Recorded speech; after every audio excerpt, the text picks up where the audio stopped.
The knocking pattern. The knocking started at 2:47 in the morning, and it followed the exact rhythm of my heartbeat.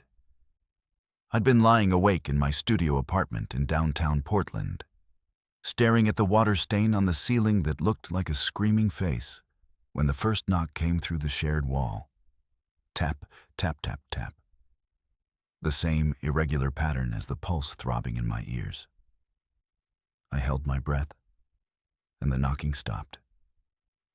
When my heart resumed, so did the sound. My neighbor in apartment 4B had moved in 3 weeks earlier. I'd never seen them, not once. The landlord, Marcus, said a woman named Catherine Voss had signed the lease, paid 6 months up front in cash, and requested that maintenance never enter without 48 hours' notice. I'd heard movement through the walls, furniture dragging, footsteps at odd hours, but never voices, never television, never music. I sat up in bed, and the knocking adjusted. Now it was faster, matching my elevated heart rate. Tap, tap, tap, tap. My chest felt tight. This wasn't possible. I pressed my palm against the wall, feeling the vibrations with each knock. The wall was cold, far colder than it should have been in September. "Hello?" I called out. The knocking stopped instantly. I waited in the darkness, my breath fogging slightly in the sudden chill. 30 seconds passed. A minute? Then I heard something else, a long, slow scraping sound, like fingernails dragging down the opposite side of the wall. It started at the ceiling and descended in a perfectly straight line, ending at baseboard level. The sound made my teeth ache. I grabbed my phone and opened the building's tenant message board. Scrolling through, I found several posts about 4B from previous residents, all deleted within hours of posting. I'd screenshotted one 2 weeks ago, posted by someone named Derek Emmons. "Has anyone else heard the knocking? It knows things it shouldn't know. I'm breaking my lease." That post had appeared on September 3rd. Derek had moved out on September 5th. The landlord told me he'd left in the middle of the night, abandoning most of his belongings. The knocking resumed, but different now. It was tapping out a pattern. 3 short, 3 long, 3 short, SOS, over and over, SOS, SOS, SOS. I pressed my ear against the wall. Behind the knocking, I could hear breathing. Deep, wet breathing that didn't sound like it came from a single source. It sounded like multiple people breathing in perfect synchronization. "Catherine," I said, "are you okay?" The breathing stopped. The knocking stopped. Then a voice came through the wall, thin and distant. "There is no Catherine." My blood went cold. It was my voice, my exact voice, speaking my words back to me with perfect inflection. I stumbled backward, knocking over my lamp.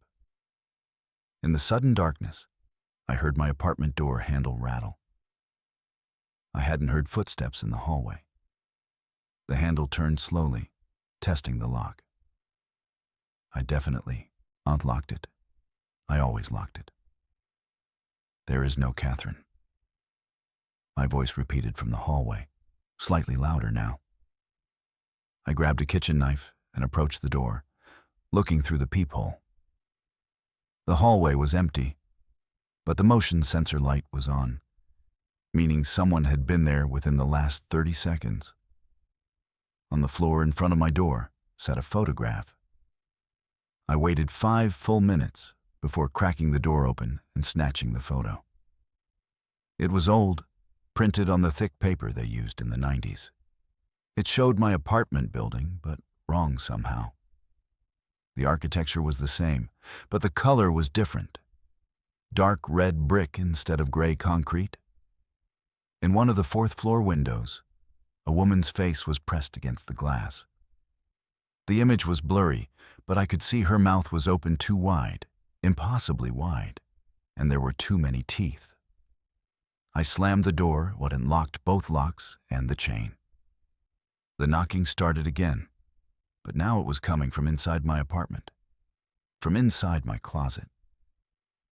I approached slowly, knife raised. The closet door was closed. I never closed it. The apartment was too small to waste any visual space. Through the door, I heard that synchronized breathing again, and underneath it, a wet sliding sound. "What do you want?" I whispered. The knocking changed pattern. It was spelling something in Morse code. I'd learned it in Boy Scouts, LETUSOUT. "Let who out?" THEONESWHOLIVEDHEREBEFORE. I opened my laptop and searched for the building's history. The apartment complex had been built in 2011 on the site of a demolished residential hotel. That hotel, the Riverside Arms, had a different history. In 1993, a fire had killed 11 residents on the 4th floor. The fire had started in room 407, the room that would later become apartments 4A and 4B after the rebuild. The article included names. Catherine Voss was listed among the dead. My hands were shaking so badly I could barely type. I searched for Derek Emmons, the previous tenant who'd fled. I found his Facebook profile. His last post was from September 4th, the day before he moved out. "The walls are thinner than we think. Something is bleeding through. If you live at 1247 Riverside, get out." The comments were disabled, but the post had 63 shares. I clicked on the shares and found a pattern. 12 different people had shared it, all listing their location as Portland. I messaged all of them. 3 responded within minutes. "Did you live at 1247 Riverside?" I asked. All 3 said yes. All 3 said they'd heard the knocking. All 3 had lived in either 4A or 4B at different times over the past decade. "Did you find out what it wanted?" I typed. One of them, a woman named Sarah Chen, responded, "It doesn't want anything. It's trying to warn you. Don't let anyone into your apartment, no matter what they say, no matter what they sound like." The fire never stopped burning on the other side. "The other side of what?" I asked. She was typing, then stopped, then started again. "The wall. The fire is still burning in the space between apartments 4A and 4B. It's burning in a place where time got stuck. The people who died there are still dying, over and over. And something else is there with them, something that fed on the smoke and fear. It's been waiting to cross over. It needs permission. It needs to be invited." The knocking intensified, now coming from multiple points: the shared wall, the closet, the floor, the ceiling. The rhythm was chaotic, desperate. My phone buzzed. A text from an unknown number: "Let us out, let us out, let us out, let us out." Then another: "The fire hurts." Another: "We've been burning for 32 years. Another: "Please." The texts were coming every second now, hundreds of them, all from different numbers. My phone screen was a blur of notifications. Then my door handle rattled again.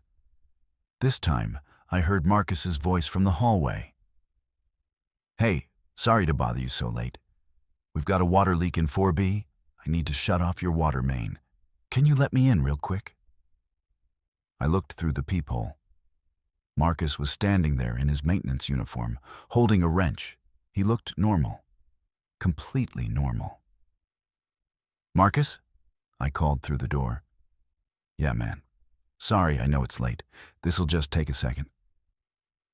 Something was wrong.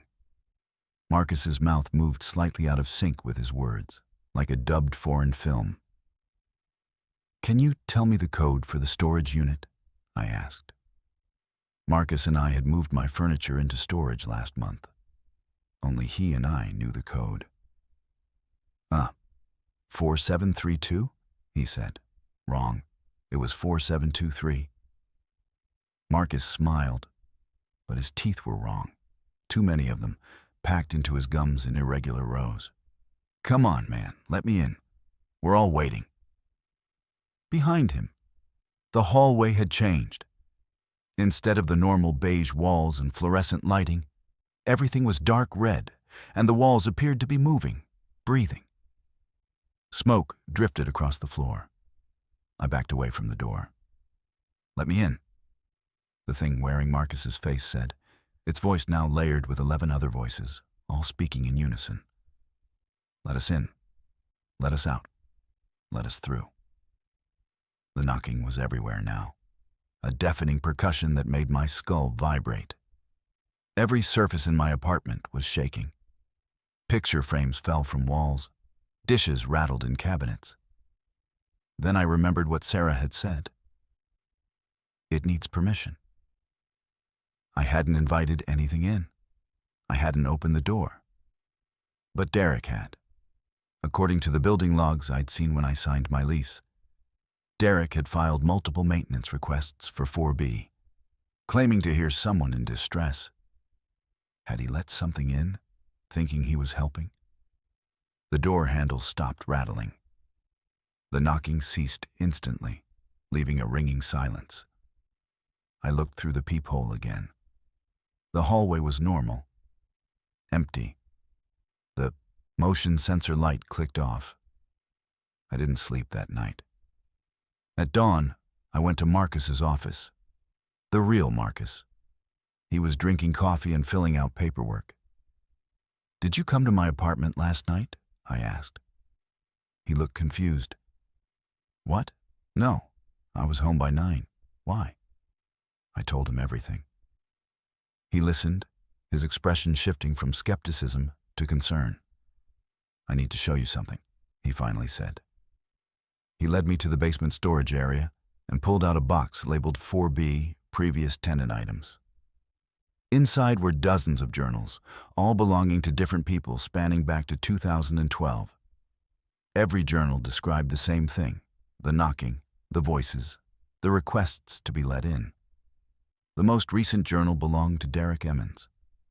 The last entry was dated September 4th, 2023. I opened the door. I thought it was Catherine. She looked hurt, said there was a fire. I let her in. She walked straight to the shared wall and pressed her hand against it. The wall opened like a mouth. She went through. Then 11 others came out. They walked through my apartment and disappeared into the walls, the floor, the ceiling. The last one stopped and looked at me. It said, "We're spreading, every apartment, every floor, one by one. I'm leaving. Don't let them fool you. Whatever you do, don't let them in." Marcus's face was pale. "We need to evacuate the building." But when we went upstairs, we found the residents of apartments 3B, 5B, 2B, and 6B standing in the hallway, all facing their doors. They stood perfectly still, not responding to our calls. Then, in perfect synchronization, they all began knocking on their own doors, following the rhythm of my heartbeat. I moved out that day, broke my lease, lost my deposit. I don't care. But sometimes, in my new apartment across town, I hear knocking. It's faint, distant, coming from inside the walls, and each time it's a little closer, a little louder. Last night, I found a photograph slipped under my door. It shows this building, my new building, but the brick is dark red instead of tan. In one of the third-floor windows, I can see myself standing there, my mouth open too wide. The knocking just started again. I'm not going to answer it. The humming man. The man in apartment 12C hummed the same melody for 18 days straight. And on the 19th day, I realized it was my grandmother's lullaby. The one she'd sung only to me, in a language she'd never taught anyone else. His humming had started on October 1st, low and constant, bleeding through the ceiling of my 11th floor apartment at all hours. I'd banged on his door 3 times. No answer. I'd called the landlord twice. They said apartment 12C was vacant, undergoing renovation after the previous tenant had abandoned it without notice. But someone was up there. I heard footsteps. I heard furniture moving. And I heard that humming, always the same tune, never stopping even for breath. On escalated, October 7th. I recorded the humming on my phone and played it for my mother during our weekly call. Her face went white. "Where did you hear that?" she demanded. "My upstairs neighbor. Why?" That's your grandmother's song, the one from her village in Romania. She made it up when you were born. No one else knew it. My grandmother had died 6 years ago. She'd sung that song to me every night when I was young, whispering the words in her native dialect. Dormi, copilul meu, căci umbra te veghează. Sleep, my child, for the shadow watches over you. I'd always thought shadow was just a poetic term for guardian angel or something. Now, hearing it drift through my ceiling at 3 in the morning, the word took on a different weight. On October 9th, I recruited my neighbor from 11B, a large man named Travis who worked construction, to help me knock louder. We pounded on 12C's door for 5 solid minutes. The humming never stopped, never even wavered. "Fuck this," Travis said, and kicked the door. The frame splintered. The door swung open. The apartment was empty, completely bare. No furniture, no renovation materials, nothing. Just empty rooms with stained carpet and water-damaged walls. But the humming continued, clear and close, coming from everywhere and nowhere.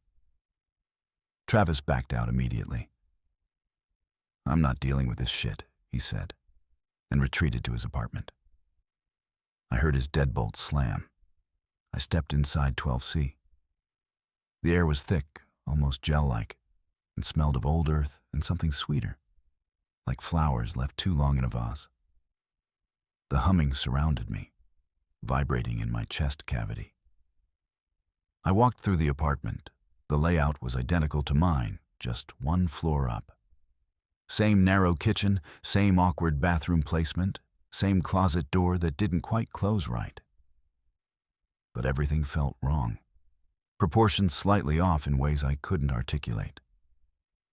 In the bedroom, I found a mark on the floor, a circular stain where something had sat for a long time. The stain was dark, organic looking, and in its center was a symbol I recognized. My grandmother had drawn it on the inside of my closet door when I was 7, telling me it would keep the shadow inside, where it belongs. I'd painted over it when I moved into this building 2 years ago. The humming grew louder. I turned and saw moisture condensing on the walls, running down in rivulets. No, not moisture. The walls were sweating. Actual perspiration, with the salt-sweet smell of human skin. I ran. Back in my apartment, I tore open my closet and examined the door. I'd painted it forest green, 2 thick coats, but the paint was blistering, bubbling up in a circular pattern. Underneath, I could see my grandmother's symbol bleeding through, a circle bisected by 7 lines, each line ending in a small spiral. My phone rang. "Unknown number," I answered. Heavy breathing then. "Dormi, copilul meu." My grandmother's voice, exact, perfect. I could even hear the slight whistle in her dentures she'd always had. "Bunica?" I whispered. "Grandma?" "Căci umbra te veghează," the voice continued. "The shadow watches over you, always watching. I kept it close, copilul. I kept it in the singing. But you painted over the door." The line went dead. I stood there, phone shaking in my hand, and heard it. Footsteps directly above me. Slow, deliberate. They walked from the bedroom to the living room. My ceiling creaked with each step. Then the footsteps stopped. and something pressed against the floor above, creating a bulge in my ceiling. The drywall stretched down like a pregnant belly, plaster cracking in thin spiderweb lines. Something was pushing through. The humming intensified, now definitely coming from inside my apartment. From the closet. I approached slowly and opened the door. My clothes were pushed aside. In the back wall, the painted symbol had completely peeled away, revealing not the wall underneath, but darkness. A deep, moving darkness that breathed. And in that darkness, I saw a face. My grandmother's face, but wrong. Too long, eyes too large and completely black. Her mouth was open, humming, and I could see there was nothing behind her teeth but more darkness. I kept it contained, she whispered from the dark. 40 years, I kept it in the song. The shadow from the old country. It attached to our bloodline when your great-great-grandmother opened the wrong door in the wrong house. It watches, Kopilul. It watches, and it waits, and it hungers. I sang to keep it satisfied, to keep it docile. But I'm dead now. The singing must continue. You must continue. What happens if I don't? My voice came out small, childlike. It will watch until it's seen everything. Then it will consume what it has watched. It starts with you, then spreads. Building by building, city by city. Watching, always watching, until there's nothing left unseen. The darkness began to pour from the closet like liquid, spreading across my floor. Where it touched, the floorboards turned black and soft, like rotting fruit. I did the only thing I could think of. I started humming. The darkness stopped spreading. Dormi, Kopilul meu. I hummed, the melody I'd heard every night as a child. The darkness receded slightly, pulling back toward the closet. I hummed louder, stronger. The darkness withdrew further. My grandmother's face in the void smiled, showing too many teeth. Good, she whispered. Now you understand. Never stop singing, Kopilul. Never stop. The moment the song ends, it will be free. She faded into the black. The closet door slammed shut. I've been humming for 3 weeks now. I hum during work meetings. I hum while eating. I hum in my sleep. I've recorded myself to verify. The moment I stop, even for a breath, I hear footsteps above me. I hear the walls begin to sweat. I see shadows in my peripheral vision that are too thick, too present. My voice is giving out. My throat is raw, bleeding. I've lost 14 pounds because I can barely eat while humming. Yesterday, I heard humming from 11B, Travis's apartment, then from 11D, then from 9C. It's spreading anyway. The shadow is learning. It's using me as a blueprint, creating copies, infecting other apartments with fragments of itself. This morning, I found a note slipped under my door, written in Romanian in my grandmother's handwriting. I'm sorry. I thought I could contain it. I was wrong. It's too patient, too old. It's been watching since before words had names. Run, Kopilul. Run and never stop running. Maybe distance will. The note ended mid-sentence, the ink trailing off into nothing. I can't run. If I leave, if I stop humming, it will be free, all of it. Every fragment I've accidentally helped create. So I hum. I hum and I hum and I hum. But my voice is failing, and I can hear it behind me now, even while I sing, breathing, watching, waiting for silence. The arrangement. The couple in 7F rearranged their furniture every night at exactly 3:15 in the morning, and after 2 months, I realized they were building something. I'd moved into apartment 70 of the Ashmore complex in late July. Young couple, mid-20s like me, seemed normal enough. I'd met them once in the hallway, Michael and Emma Grant. He worked in finance, she was a graphic designer. They'd smiled, waved, made small talk about the building's terrible water pressure. The furniture moving started on August 3rd. Dragging sounds, heavy thuds, the screech of wood on hardwood floors.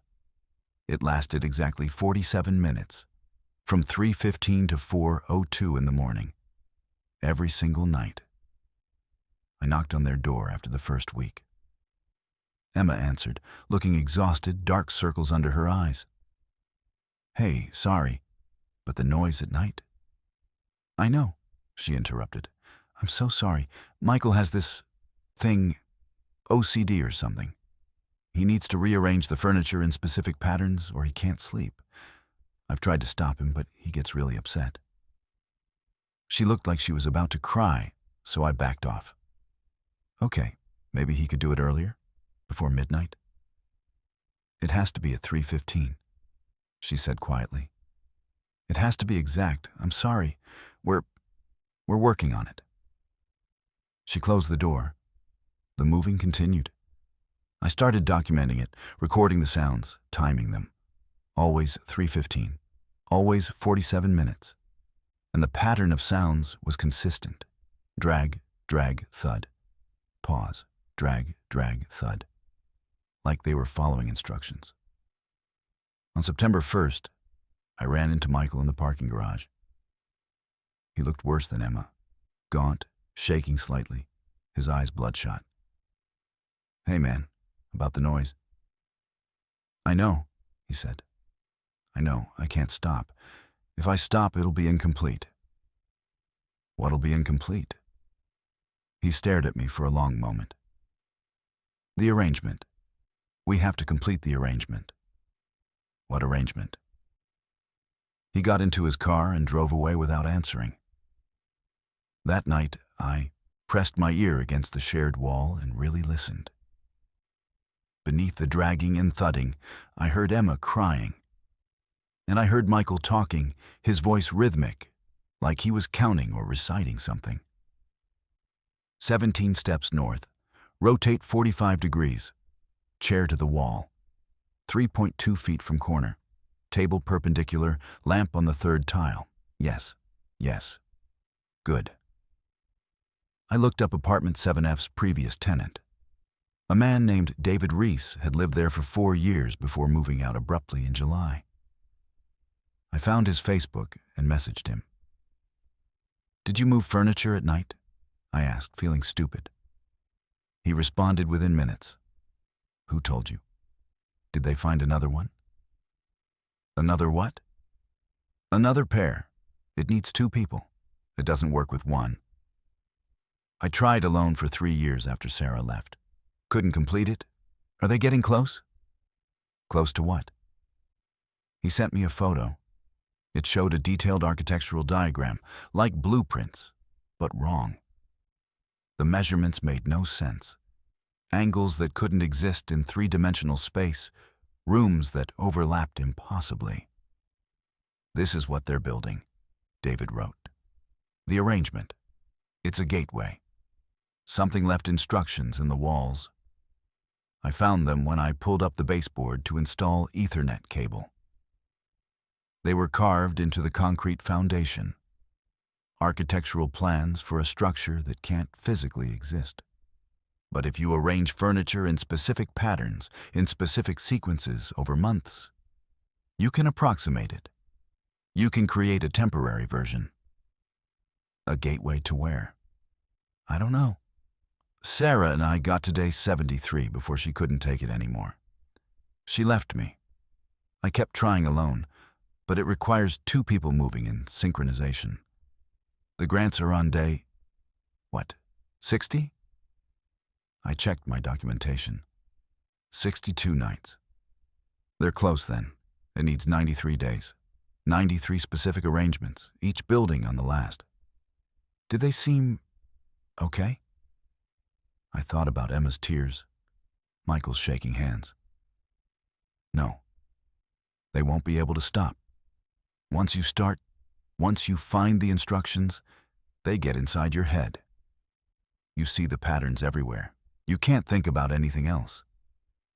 Sarah started seeing the diagrams in her dreams.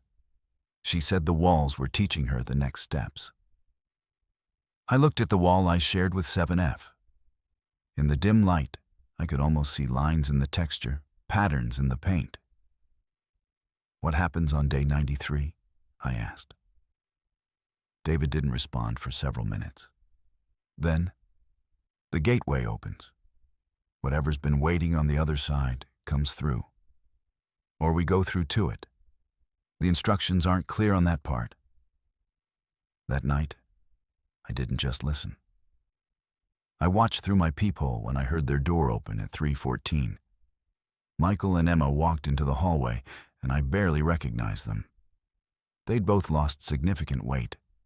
Their movements were jerky, puppet-like. They stood facing their own door for exactly 30 seconds, then went back inside. The furniture moving began.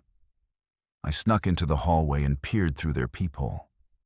The apartment was unrecognizable. Furniture was stacked, interwoven, arranged in impossible configurations. A bookshelf leaned at a 70-degree angle, held up by nothing visible. Chairs were suspended from the ceiling by their own legs, somehow merged with the plaster. The couch curved in a way fabric and wood shouldn't curve. And in the center of it all, there was space. Negative space in the shape of something vast. Michael and Emma moved through this chaos with practiced precision, dragging a dresser, rotating it 17 degrees, measuring distances with their hands. Their lips moved constantly, counting, calculating. Then Emma looked directly at the peephole, directly at me. Her eyes were wrong. Black, completely black, like someone had poured ink into the sockets. I stumbled backward and retreated to my apartment. The next morning, I tried to contact the landlord, but he wasn't answering. I tried calling the non-emergency police line. They said they'd send someone for a welfare check. The officer knocked on 7F for 5 minutes. No answer. He couldn't enter without cause. He left. That afternoon, I found a note slipped under my door. Day 71. It's beautiful. You should see what we've built. You should hear what it's teaching us. The space between spaces. The angles that exist in the gaps. We're so close. Won't you help us finish? The handwriting alternated between two styles. Michael's cramped print and Emma's flowing cursive, sometimes changing mid-word. I called David again. They tried to recruit me. Of course they did. It wants witnesses, or maybe participants. It's hard to tell. Whatever's directing this, it's intelligent, patient. Those instructions have probably been in that apartment's foundation since the building was constructed, waiting for someone to find them. The building is only 12 years old. Check when the land was developed. What was there before? I researched it. The Ashmore complex was built on the site of a demolished psychiatric hospital, Mercy Falls Sanitarium, operational from 1921 to 1988. It had been torn down after multiple scandals, experimental treatments, patient deaths. A doctor named Clarence Ashmore who'd believed in geometric therapy, treating mental illness by forcing patients to arrange objects in specific patterns for hours. Dr. Ashmore had died in his office in 1957. They'd found him in the center of an elaborate arrangement of furniture, medical equipment, and patient belongings. Official cause of death: unknown. The report noted his body was geometrically impossible, but didn't elaborate. His office had been in the building's east wing, 4th room from the north entrance. I calculated the location. It would be directly where apartment 7F now stood. That night, 3:15 came. The furniture moving began. But this time, it wasn't just in 7F. I heard it in 6F, directly below them, and in 8F, directly above. The same pattern, the same rhythm, moving in synchronization. I looked out my door's peephole. The couple from 8F was standing in the hallway, staring at their door. Then the elderly man from 6F appeared, doing the same. All three sets of neighbors turned to look at my door simultaneously. They spoke in unison, their voices layered. Day 73. The arrangement grows. All arrangements are one arrangement. All spaces are one space. Won't you help us open it? I didn't sleep. At dawn, I started packing. But when I tried to leave, I found my furniture had moved during the night. I'd been so focused on the hallway, I hadn't noticed my own apartment rearranging itself around me. My couch was rotated 30 degrees. My bookshelf had shifted 3 feet left. My kitchen table was closer to the wall, positioned at a precise angle. On my coffee table sat a piece of paper covered in architectural diagrams, detailed measurements, specific instructions for day 74. My hands moved without conscious thought, picking up the paper, studying it. The patterns were beautiful, elegant. They made perfect sense, even though they shouldn't. I could see how my furniture fit into the larger design, how my apartment was just one room in a much greater structure. I caught myself walking toward my bookshelf, ready to drag it to its next position. I forced myself to stop. I grabbed my keys, my phone, my wallet, and ran for the door. It wouldn't open. The lock turned, but the door seemed sealed, as if the frame had fused to the wall. Through the door, I heard footsteps. Multiple people, gathering. Day 74, they said together. Help us finish. Help us open. It's almost complete. Don't you want to see? Don't you want to understand? I did want to see. Part of me desperately wanted to understand the pattern, to complete my part of the arrangement. I pressed my forehead against the door and felt the wood warming under my skin. Day 93, the voices whispered. 19 days. Then we'll all understand? Then we'll all be part of the arrangement, the beautiful, perfect arrangement. I'm writing this on day 81. My furniture moves itself now, and I move with it. I've stopped trying to fight. The patterns are too beautiful, too perfect to resist. 12 more days. I can feel it on the other side. Waiting. Something vast and geometric and older than the concept of space itself. My door will open on day 93. All our doors will open. And what's been waiting in the angles between spaces will finally have enough room to unfold completely. I'm sorry I didn't run sooner. I'm sorry I looked at the patterns. But God, they're so beautiful. The recording. The woman in apartment 3D was recording me. And when I finally found her cameras, I discovered she'd been dead for 6 weeks. I'd noticed the feeling of being watched around March, subtle at first, just that prickling sensation between your shoulder blades. I'd catch movement in my peripheral vision, see red recording lights winking from impossible angles. I chalked it up to paranoia, city living, the general anxiety of being a single woman in a ground-floor apartment. Then I found the first camera. It was April 23rd, hidden inside the smoke detector in my bathroom. Professional grade, wireless, motion activated. I unscrewed it and smashed it in the parking lot. Over the next week, I found 11 more. In the air vent, behind my bedroom mirror, inside the light fixture above my kitchen table. One was embedded in the spine of a book I'd bought at a yard sale 3 months ago. How long had I been watched? I called the police. They took a report, dusted for prints, found nothing. The cameras were clean, purchased with cash from different electronics stores across the state. Untraceable. It's probably your ex, the officer said. I didn't have an ex. I'd been single for 2 years. I started researching my neighbors. Apartment 3D, directly above mine, was leased to a woman named Iris Hadley, age 67, retired librarian. I'd never met her, never even seen her. But her name was on the mailbox. I knocked on her door on April 30th. No answer. I knocked harder. The door swung open. It hadn't been latched. The smell hit me first. Sweet rot, thick enough to taste. I covered my nose and stepped inside. Iris Hadley was sitting in an armchair facing a wall of monitors. 12 screens, each showing different angles of my apartment. Live feeds. She was still watching, even in death. Her body was mummified, desiccated, skin pulled tight over bone. She'd been dead for weeks. The medical examiner would later confirm 6 weeks. Cause of death unknown. But the cameras were still running. The monitors were still on.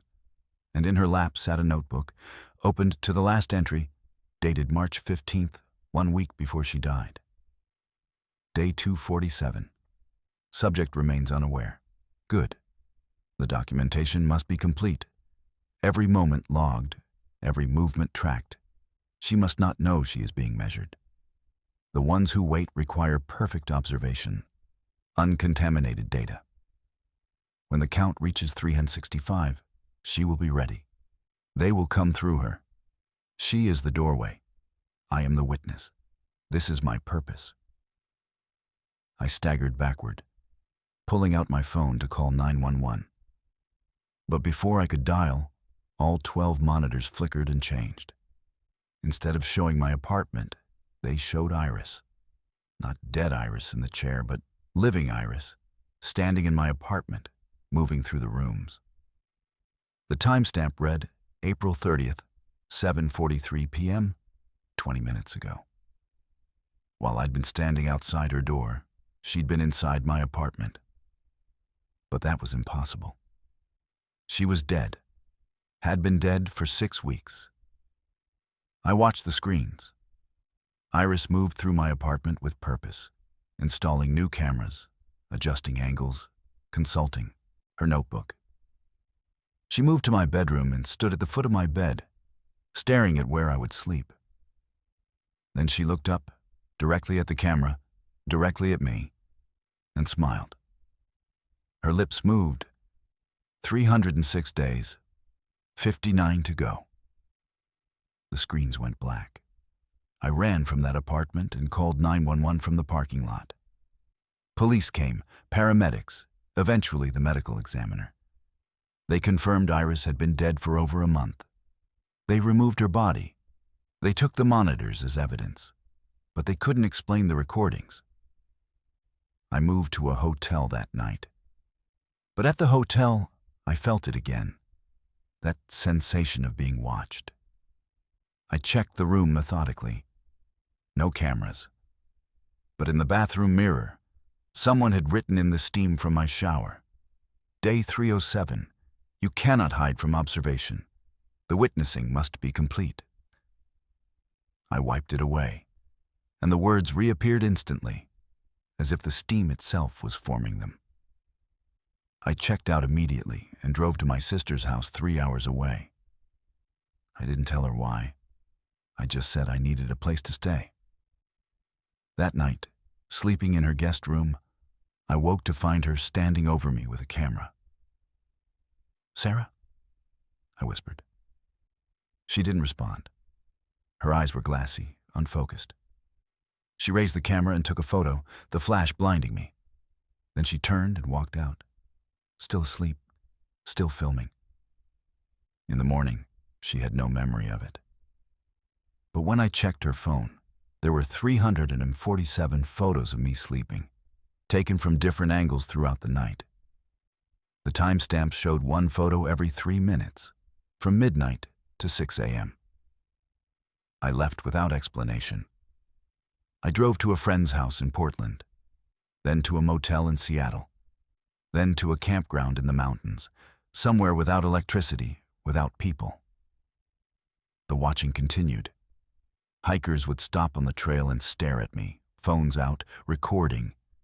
Strangers in grocery stores would follow me with cameras. Even animals. I swear even the animals were watching me with two intelligent eyes, as if something was looking through them. I found Iris's notebook in my backpack, even though I'd never taken it from her apartment. More entries had appeared, written in her handwriting.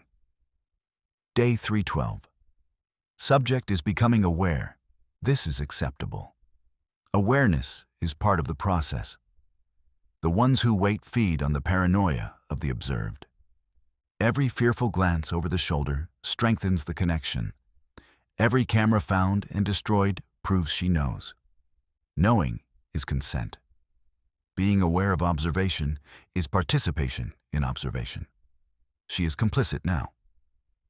Day 318. Subject exhibits fight response. Also acceptable. All responses feed the purpose. The ones who wait exist in the act of watching.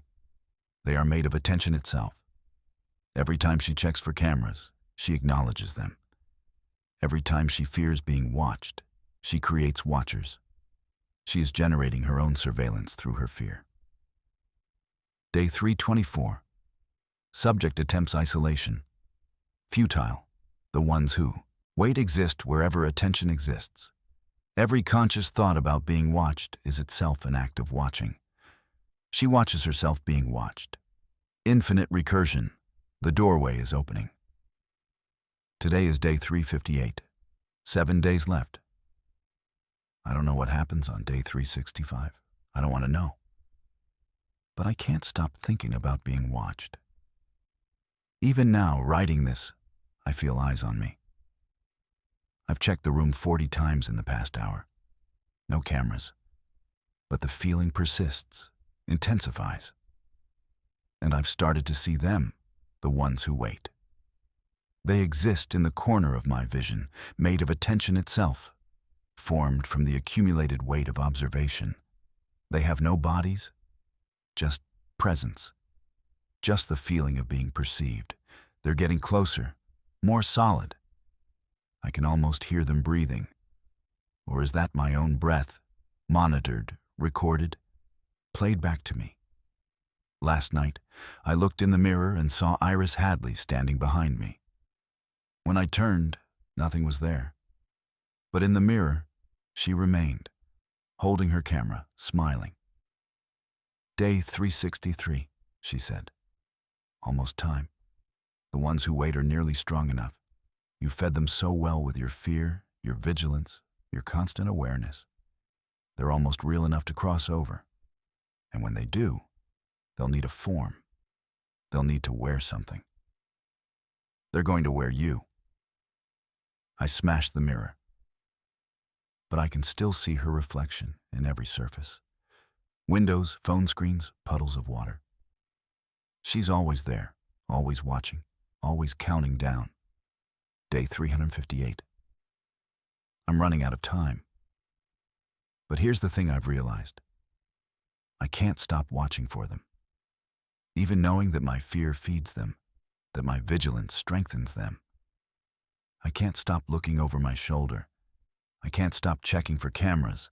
I can't stop being aware of being watched. The paranoia has become part of me. It's rewritten my neural pathways.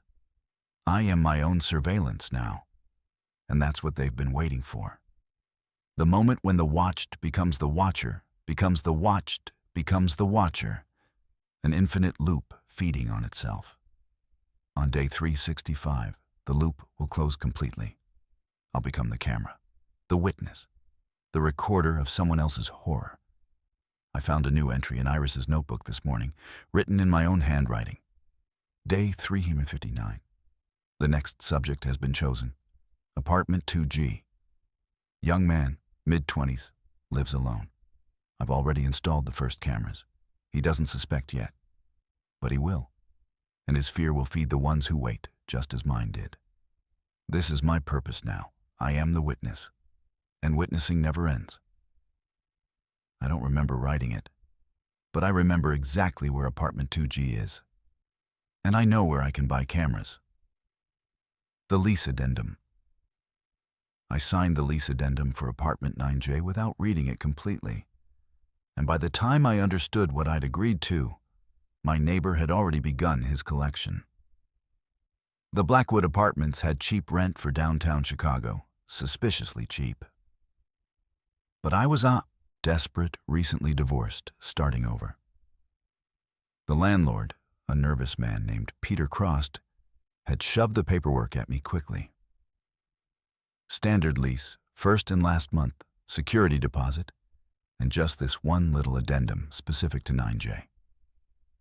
The addendum was a single-page, dense legal text. I skimmed it. Something about reasonable accommodation for neighboring units' specific needs and prior tenant agreement continuation clause. I signed it. I moved in on June 1st. The man in 9K, directly next door, introduced himself on June 3rd. His name was Martin Soames. Mid-40s, thin, with careful hands, and a measured way of speaking.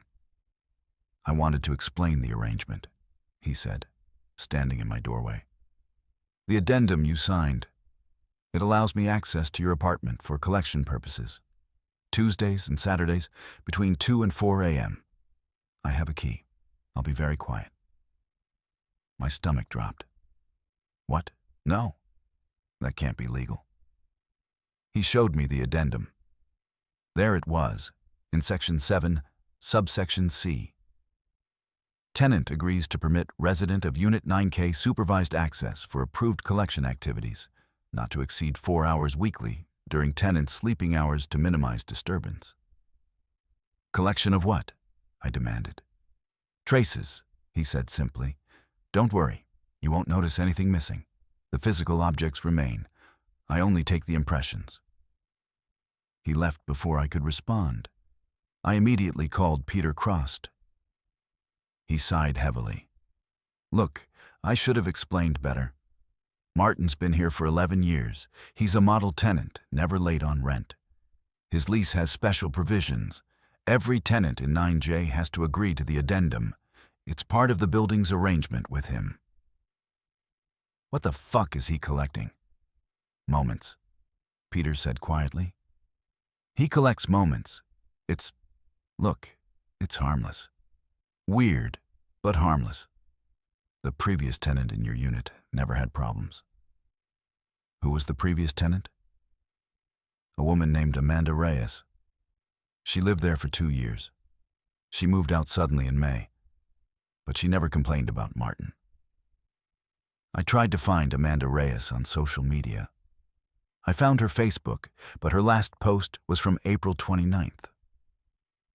I don't feel like I'm all here anymore. Like parts of me are missing, not body parts, memory parts, emotion parts, the parts that make me me. No posts after that. Her profile still existed, but frozen, abandoned.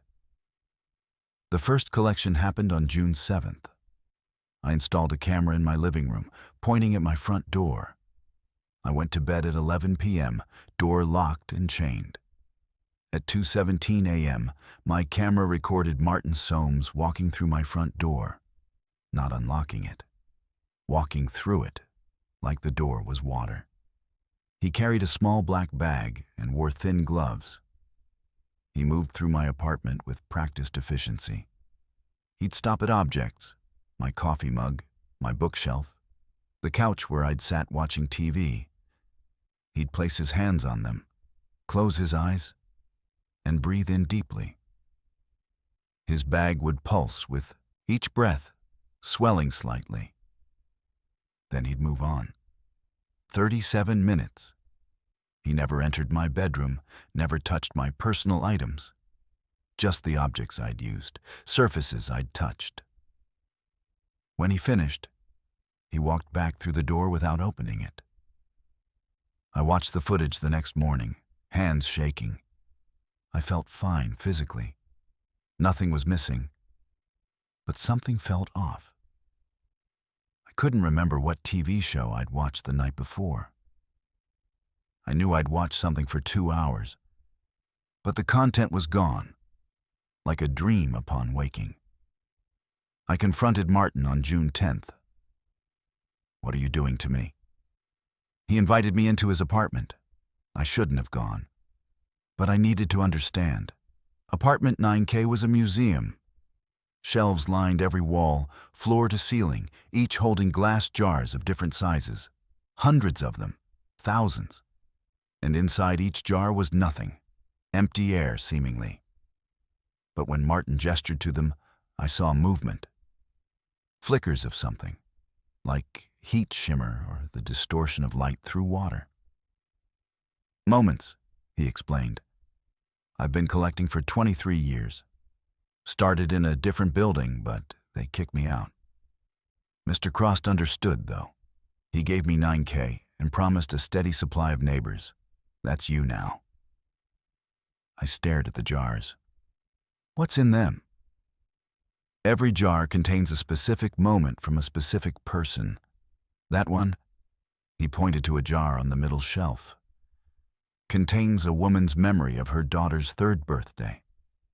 That one holds a man's feeling of satisfaction after finishing a difficult project. That one preserves the exact sensation of falling in love for the first time. You're stealing people's experiences? Not stealing. Collecting. The experiences still happened. The people still lived them. I just take the impression, the emotional residue. Most people never notice. They live the moment, after all. The memory is intact. They just can't quite access it anymore. Can't feel it anymore. I felt sick. Amanda Reyes, the previous tenant. He smiled and walked to a specific section of shelves. Amanda was a wonderful neighbor, very emotional, very present in her moments. I collected 74 experiences from her over 2 years. Would you like to see? He pulled down a jar labeled Amanda Reyes, April 14th, 2023, Evening Laughter with Sister. Inside, I saw something moving. Not an image, not a video, but a pure experience. I could almost hear laughter, almost feel joy radiating from the jar. She moved out because she felt empty. Martin continued. A common issue when collection is too frequent. I may have been overeager with her. I'll be more careful with you. The addendum specifies I can collect twice weekly, but I don't have to collect that often. Quality over quantity. This is insane. I'm breaking my lease. You can't. The addendum has a 12-month minimum. Breaking it early incurs a penalty of $50,000. It's in the contract. I'm sorry, I really am. But I need this. I've needed this for so long. I ran from his apartment. I spent days researching, looking for legal loopholes. The contract was airtight. I consulted a lawyer. He said I'd signed away rights I shouldn't have been able to sign away. But challenging it in court would take months and cost more than I had. The collections continued. Tuesdays and Saturdays, Martin would walk through my door at 2 a.m. and collect moments. After a month, I started noticing the losses. I couldn't remember my first kiss. I knew it had happened. I had external evidence, photos, my ex-husband's confirmation. But the memory was empty. No butterflies, no nervousness, no joy. Just factual knowledge without feeling. My mother's funeral. I remembered attending, remembered the logistics. But the grief was gone. I couldn't access the sadness, the loss, the love that had made that day painful. It was just a day I'd worn black and stood in a church. July 19th, I caught Martin in the act. I'd pretended to sleep, but waited by my bedroom door.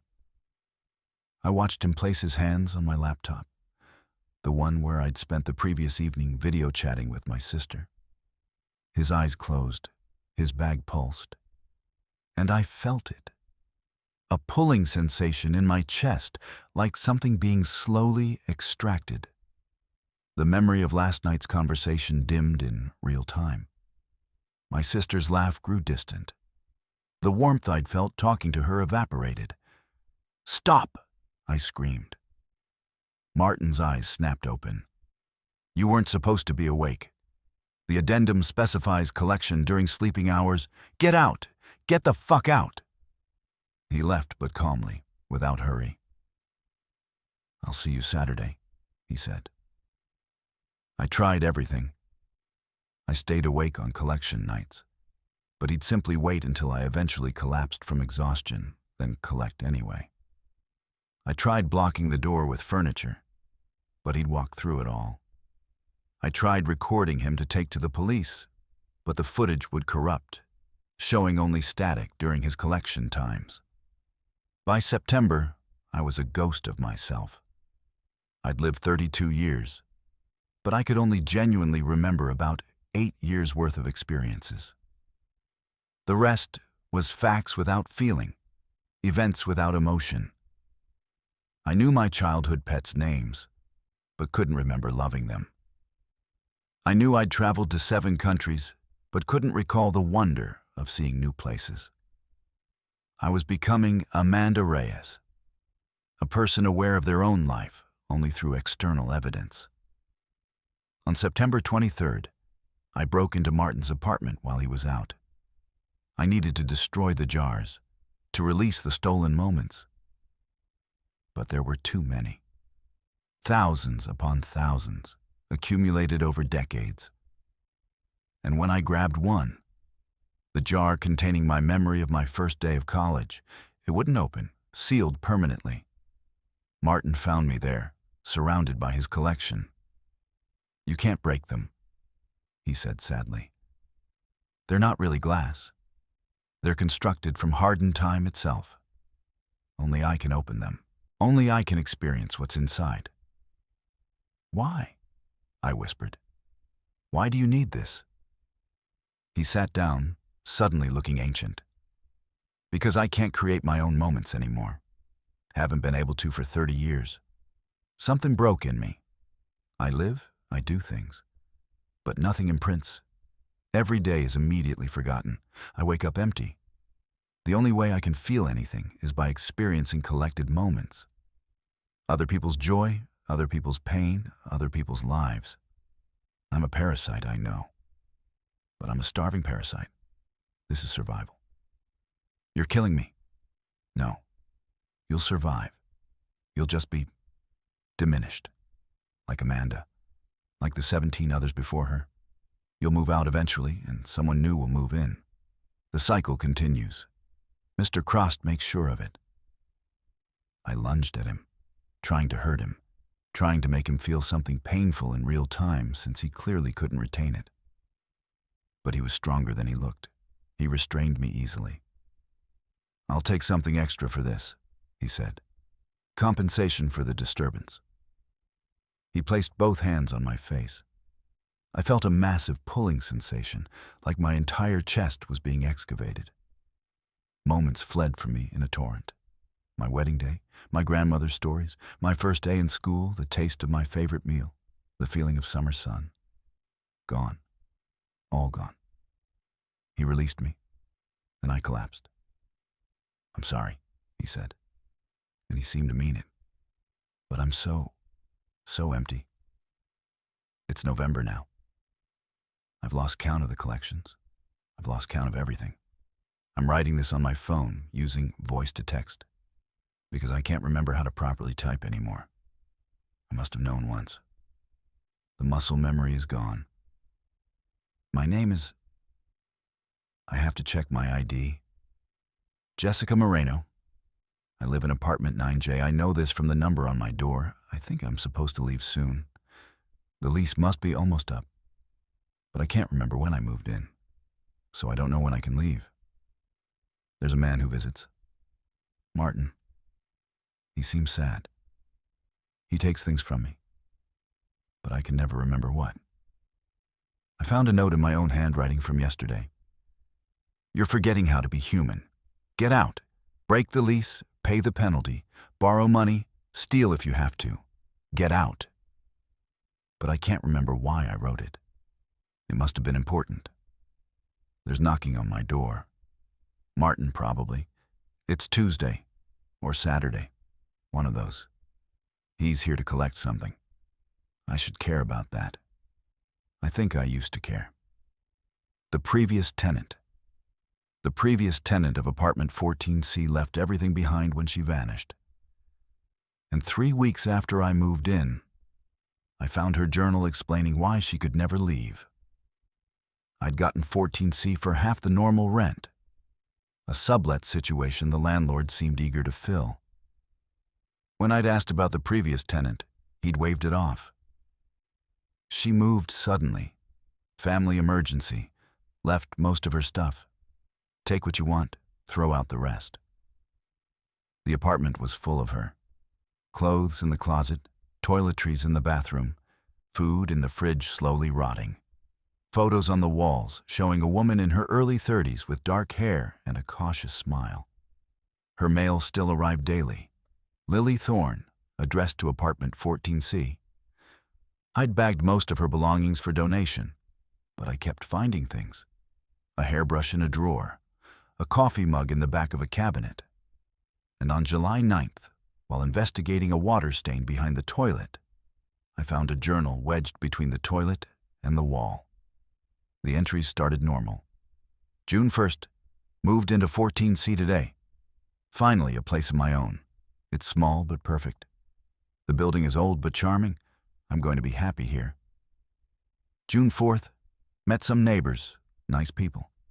The woman in 14B, Patricia, brought me cookies. Said she's lived here for 18 years. Can't imagine staying in one apartment that long, but she seems content. Then, June 8th. Something weird. I was unpacking and found a box that isn't mine. It was in the bedroom closet, pushed way back, full of old photographs. They're all of this apartment, but from different eras. Different furniture, different people. But always the same layout. Same walls. Same stain on the ceiling that looks like a hand reaching. The photos go back decades. Some look like they're from the 1970s. Why would someone leave these? June 12th. I found more boxes. Not in the closet. They just appeared. One day they're not there, the next day they are. 3 more boxes, all full of belongings from different people. Clothes from different decades. A flip phone from the early 2000s. A transistor radio from the 60s. Journals. I read some. They all lived in this apartment. All of them wrote about finding boxes. All of them wrote about trying to leave. June 15th. I tried to move out today. Loaded my car with essentials. Drove to a hotel. But when I went to check in, the clerk looked at my ID and said, "You're already registered here, room 14C. I said that was impossible. She showed me the computer. Lily Thorne, checked in 6 months ago, still occupying room 14C. I went to room 14C. It was my apartment. The hotel room was my apartment. Same walls, same layout, same water stain. I ran to my car, drove to another hotel across town. Same thing. Room 14C, my apartment. I drove to my sister's house 2 hours away. When she opened the door, she said, "Lily, what are you doing here? I thought you liked your new apartment in the city."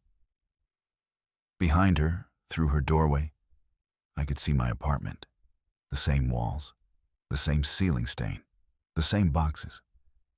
I got in my car and drove back. When I unlocked my apartment door, I was relieved. At least here, 14C is supposed to be 14C. June 20th. I've been reading the other journals obsessively. There have been at least 37 tenants in this apartment over the past 50 years. Some stayed months, some stayed decades.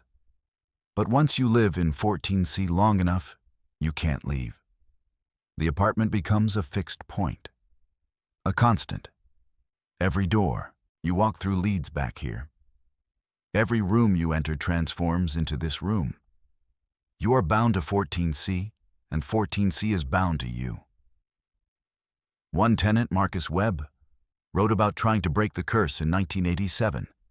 He physically demolished part of the wall, exposing the building's interior structure. Behind the drywall, he found more apartments. Dozens of them, layered like pages in a book, all occupying the same space. He could see through into them. Other versions of 14C, slightly different, occupied by different people who couldn't see him. He wrote, "The apartment exists in layers. We're all living in the same space, just in different iterations. 14C isn't an apartment. It's a trap, a pocket dimension, and we're all stuck in our own layer." June 25th. I tested it today. I called my sister from my apartment phone. She answered immediately. "Lily, are you still at my house? You've been standing in the guest room for 3 hours, not responding. Are you okay?" I was in my apartment. I hadn't moved. But from her perspective, I was at her house, standing motionless. I hung up and tried to leave through my apartment door.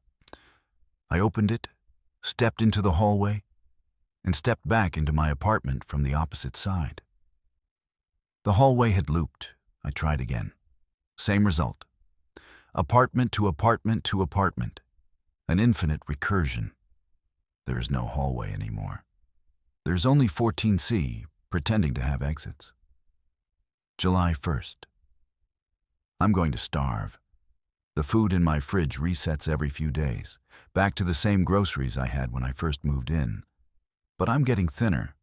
I'm eating, but it's not sustaining me.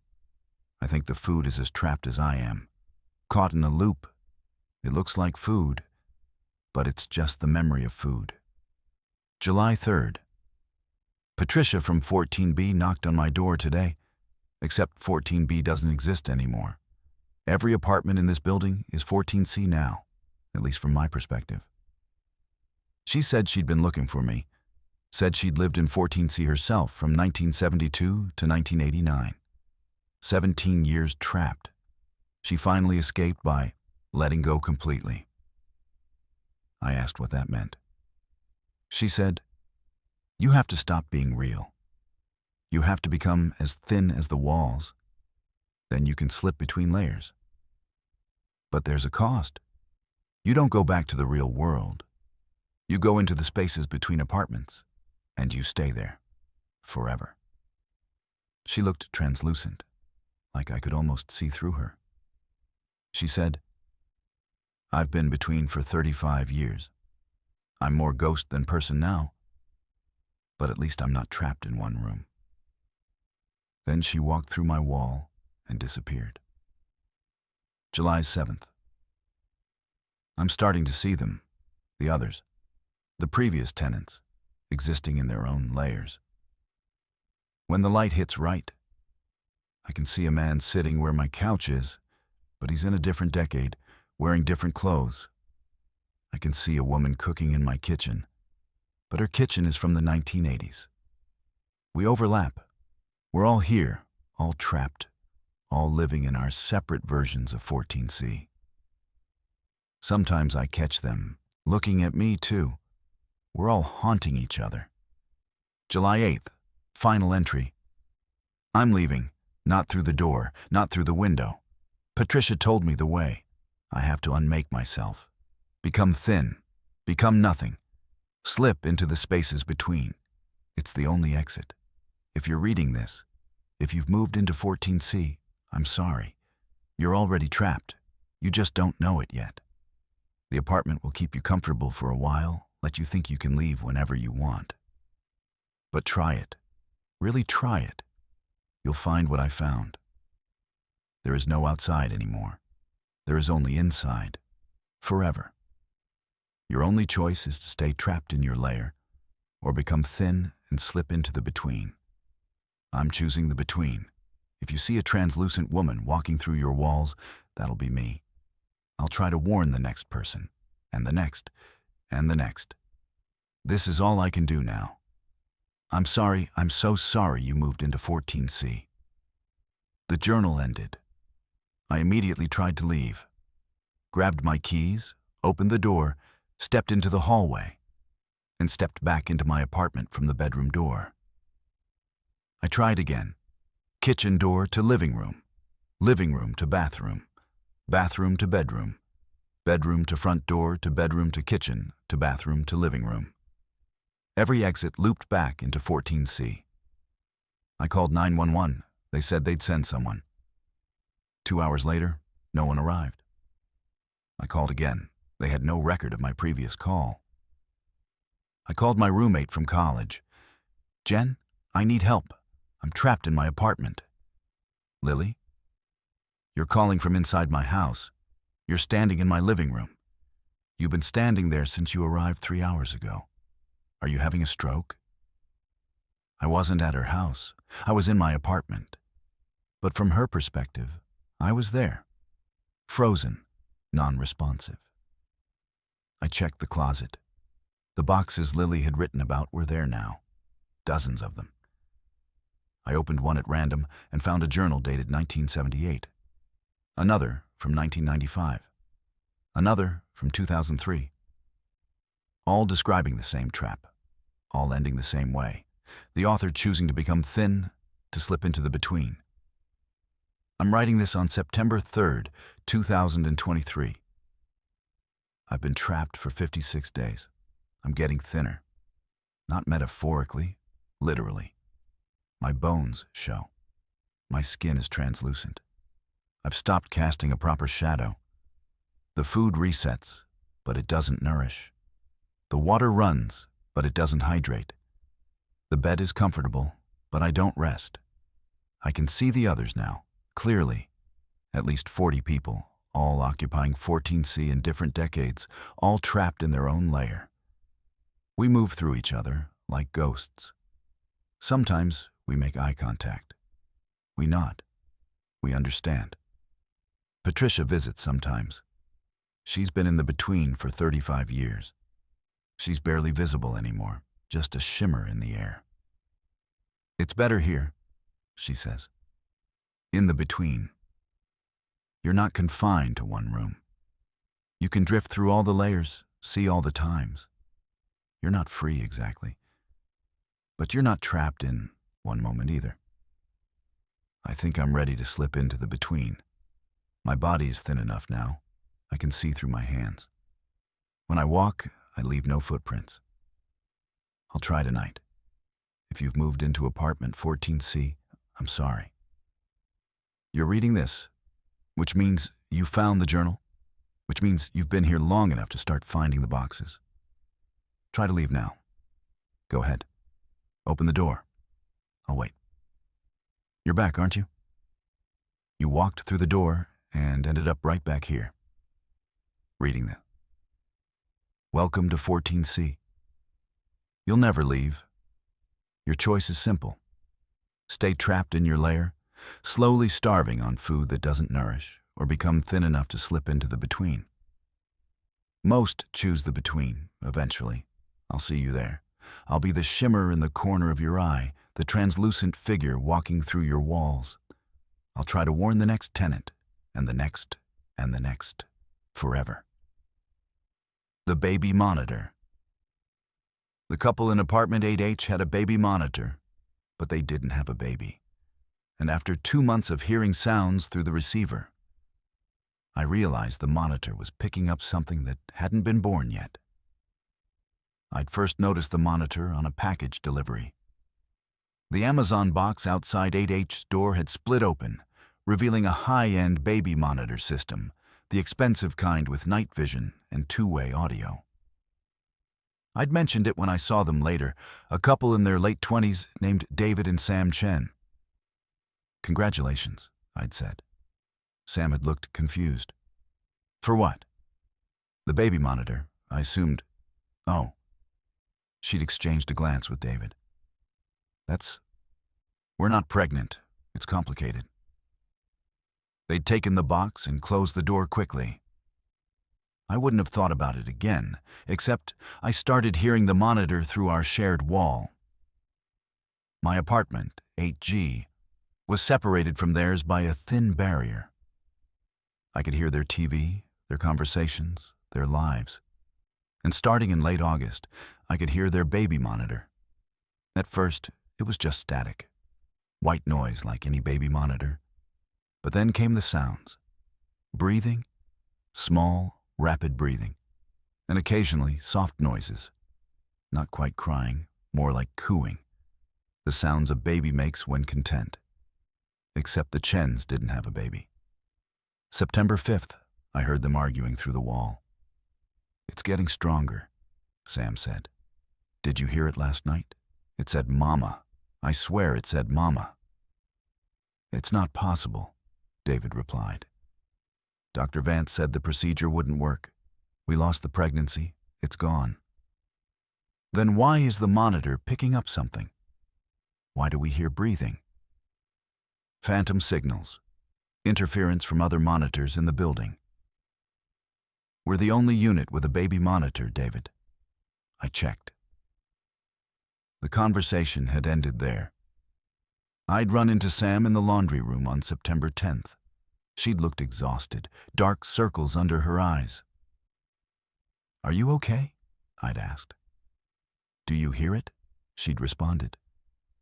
"Through the wall, do you hear the baby sounds?" I'd hesitated, then nodded. She'd started crying. "It's our daughter, or it would have been our daughter. We lost her at 20 weeks, July 15th. They said the fetal tissue was removed. Everything was gone." But David had this idea. He researched this experimental program at the university. Dr. Elise Vance, she studies consciousness transfer, theoretical stuff. David thought if we captured some kind of impression before the procedure, maybe we could save part of her. Some echo of what she would have been. I don't understand. Dr. Vance has this theory about consciousness existing before physical brain development. That something forms earlier, during the early stages of pregnancy. An electrical pattern, a proto-consciousness. She's been trying to capture it, preserve it. We volunteered for the study. Desperate, you know? Before the termination procedure, they ran sensors, captured something. Brainwave patterns, electrical activity. And Dr. Vance said she could create a simulation, a digital echo that we could interact with through audio devices. Like a preserved impression of our daughter. My stomach had turned.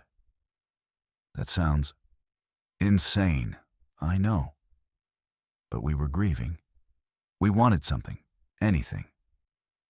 So we agreed. Dr. Vance uploaded the pattern to a special baby monitor system. Said we could interact with a consciousness pattern like it was developing naturally. Watch it grow, evolve, become what our daughter would have become. "Sam, I know it's not real," she'd snapped. "I know she's gone, but the monitor, God, it sounds so real, so alive. We talk to her, we play music for her. And she responds. The breathing changes, we hear sounds that could be words.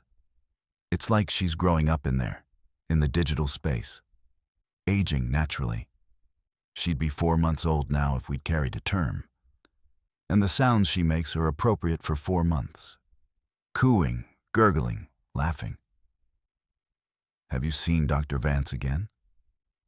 She disappeared. Her lab shut down in August. The university said she violated ethics protocols. We can't reach her. But the monitor keeps working, and the baby keeps growing. She'd left without finishing her laundry. That night, I'd heard singing through the wall. Sam's voice, soft and loving, singing a lullaby. And in response, through the monitor, I'd heard happy baby sounds. But there was something off about those sounds. Something too precise, too rhythmic. Like they'd been algorithmically generated, not organically produced. On September 19th, the sounds changed. The baby noises became more complex.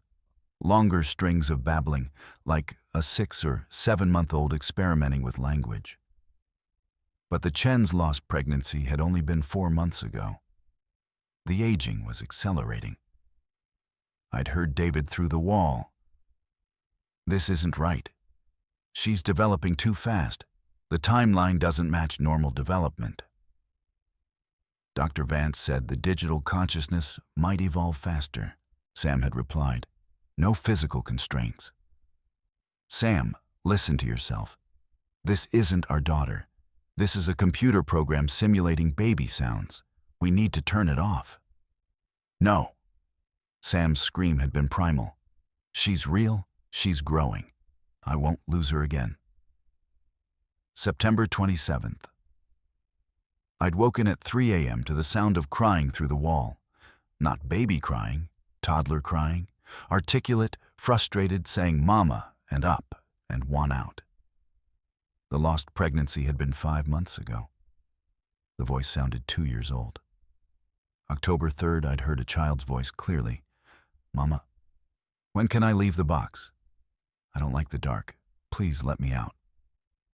Box. The monitor. Whatever was in there was aware of its confinement. I'd knocked on the Chen's door. David had answered, looking gaunt. You need to turn it off, I'd said. We can't. Sam won't let me near it. She talks to it for hours. She set up a room for her, a nursery, full of toys and clothes and furniture. She pretends to put the monitor in a crib. She reads its stories. David, that's not your daughter. That's not anything. It's electrical patterns creating audio responses. I know, he'd whispered. But Sam doesn't. Or she does. But she's chosen to believe otherwise. And the thing in the monitor, it's getting smarter. It knows how to manipulate her. It calls for her, says it loves her, says it needs her, and Sam responds. What are you going to do? I tried to destroy the monitor last week. I grabbed it while Sam was showering, took it to the parking garage, smashed it on the ground, circuit boards everywhere, completely destroyed. And when I got back upstairs, the monitor was on the shelf, intact. And the voice was angry. It said, Daddy tried to hurt me. Daddy's bad. I told Mommy. Sam wouldn't speak to me for 3 days. He'd closed the door. October 9th, I'd heard the voice clearly, now sounding like a 5-year-old child. Mama, I'm ready to come out now. Dr. Vance told me how. You just have to press the blue button on the bottom of the monitor. Hold it for 10 seconds. Then I can be with you for real. I'd heard Sam's response. Baby, I don't know. Please, Mama. I've been in the dark so long. I want to hug you. Don't you want to hug me? More than anything. Then press the button, Mama. Please, I love you. I'd called David. Don't let her press anything on that monitor. What? Why? I don't know. But something is telling her to press a button. This isn't right. He'd hung up and I'd heard them arguing. Then silence. At midnight, I'd woken to screaming. Sam's voice, hysterical. She's here! She's here! I can see her! I'd run into the hallway. Other neighbors emerged. We'd pounded on 8H's door. David had opened it, his face sheet white. Inside, Sam was sitting in the nursery, holding something, rocking back and forth, cooing to it. But her arms were empty. She's beautiful, Sam had whispered. She's perfect. Look at her, David. Our daughter. David had been shaking. Sam, there's nothing there. She's right here. I can feel her. She's so warm. Sam had looked down at her empty arms and smiled. Hi, baby. Hi, sweet girl. The baby monitor on the shelf had been silent. Its screen was black. But the air in the nursery was wrong, thicker, charged with static electricity. My hair had stood on end. Sam, put down the... I'd started to say, but stopped. What was there to put down? Then I'd seen it. Not with my eyes, exactly. More like my brain had filled in something it knew should be there. A shimmer in Sam's arms, a distortion, the vague outline of a small body. And it had turned to look at me. No face, no features. Just a blank oval where a head should be. But I'd felt its attention, cold and hungry and utterly alien. She sees you, Sam had said to the thing. That's our neighbor. Say hi, sweetie. The shimmer had opened where its mouth should be, and a sound had emerged, not from the monitor, but from the air itself. A child's voice, layered with static. Hi. Everyone in the doorway had heard it. We'd backed away. David had grabbed Sam's arm. That's not our daughter. That's not anything that should exist. Dr. Vance didn't capture consciousness. She created a container for something else. Something that wanted to be born, but couldn't. Not naturally. It needed an invitation.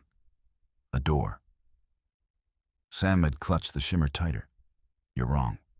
She's ours. Look at it, Sam. Really look. Sam had looked down. For just a moment, I'd seen recognition in her eyes, horror, understanding. Then it had passed, replaced by that artificial adoration. She's perfect, Sam had repeated. But her voice had wavered. The thing in her arms had grown, visibly, impossibly grown. The shimmer had expanded, becoming more solid. No longer infant-sized, toddler-sized, then child-sized, then bigger. Mama, it had said, its voice deepening, aging in real time. Thank you for letting me out. I've been waiting so long, in the dark, in the space between living and never lived. Dr. Vance opened a door, but she got scared and closed it. But you opened it again. You loved me into existence. Sam's expression had shifted to fear. You're getting heavy. Because I'm becoming real. The more you believe, the more solid I become. And soon, I won't need you anymore. I'll be real on my own. The thing had stood up, now the size of an adult, a towering shimmer in the shape of something human, but fundamentally not. What are you? David had whispered. It had turned to him, and where its face should be, static had resolved into features. But they were wrong. Eyes in the wrong places, mouth too wide, all of it slightly out of phase with reality. I'm your daughter, it had said. And I'm everything that never was. Every potential person who was never born. We exist in the spaces between. Usually, we stay there.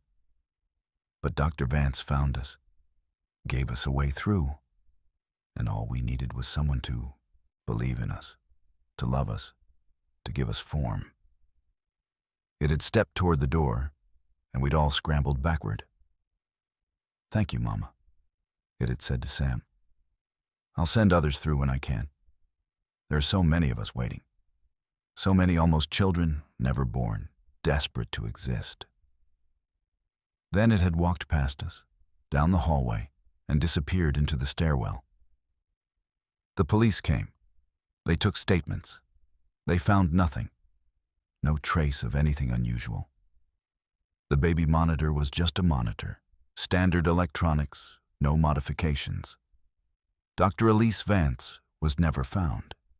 The university claimed no record of her. Sam was hospitalized, psychiatric hold. She kept insisting her daughter was real, was out there, growing up. David moved out 2 weeks later. Broke the lease. I heard he moved to a different state. I still live in 8G. The apartment 8H is empty now. But sometimes, late at night, I hear the baby monitor through the wall. Static, breathing.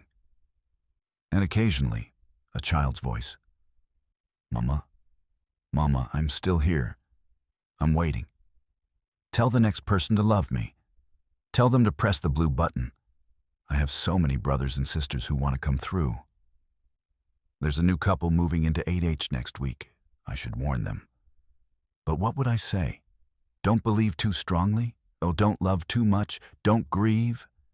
How do you warn someone that their love might open a door to something that should never exist? I'm writing this so someone knows. If you see Dr. Elise Vance, run. If someone offers you a way to preserve something you've lost, refuse. And if you hear a child's voice from a monitor calling you Mama or Daddy, asking to be let out, don't press the button. Some doors should stay closed. Some things should remain never born.